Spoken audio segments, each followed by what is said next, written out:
Oh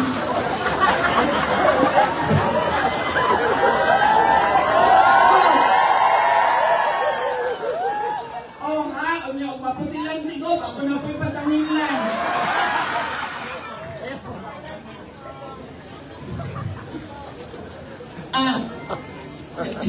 Katong gabi una to, wala, isa pa ni, wala magugukibalo. Abi na ako o kandidato si Kapitan Bukol. Wala ko kibalo nga giimbita na gyuday ko niya kay supporter gyud siya ni dating Pangulong Rodrigo Duterte. So wala ko kibalo nga dili kay siya.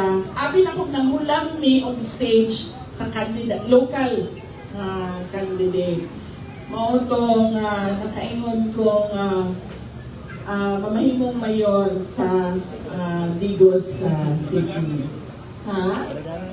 Padaganan ng dagyan na itugon o mayor sa Davao City. Ay, sa Davao, Digos City. Uy, subak ko. Hindi na nakawali o Davao City. Sorry. Digos City. Ang mga president sigog, asa man. Ikaw na lang tayo mo dagang dali sa Digos.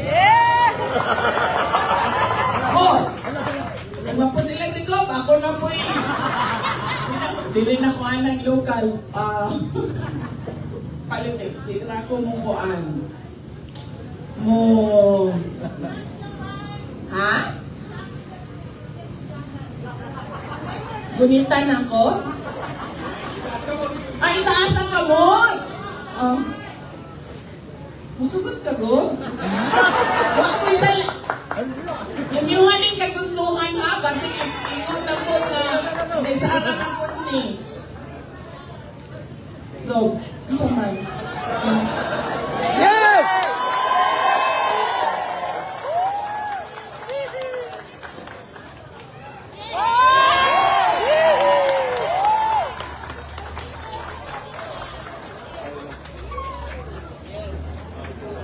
Go.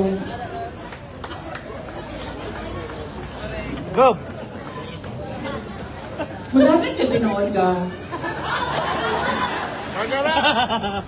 Mula ka din tinood ka, Mayor?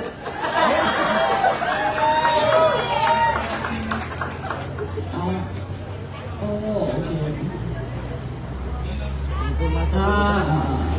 Maminaw daw sa mga tao kung unsa ang gusto sa mga tao. Speaking of gusto sa mga tao, ako naguna-una na ko, nagdeklaran ako, mamudagan ko o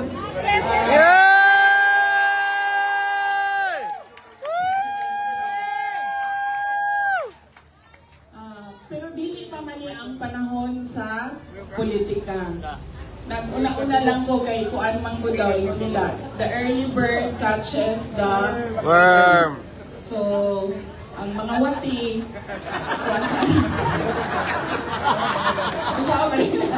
mga wati ako yung mag-una-una. Kuha sa ilaha. Pero dili pa ni Mao ang panahon sa politika. Kaya wala pa man ang kampanya, wala pa ang filing, wala pa ang kampanya. Layo pa kaayo ang election period. Mao nang magpadayon gihapon ang ato ang trabaho kami dinha sa Office of the Vice President, ang ato ang mga kauban sa barangay o kitang tanan na gihapon ta sa pagpanerbisyo sa ato ang kadiliman. Ang Justice for Apollo Kibuloy, Justice for Rodrigo Duterte, Justice for Kapitan Dodong Bukol. Isang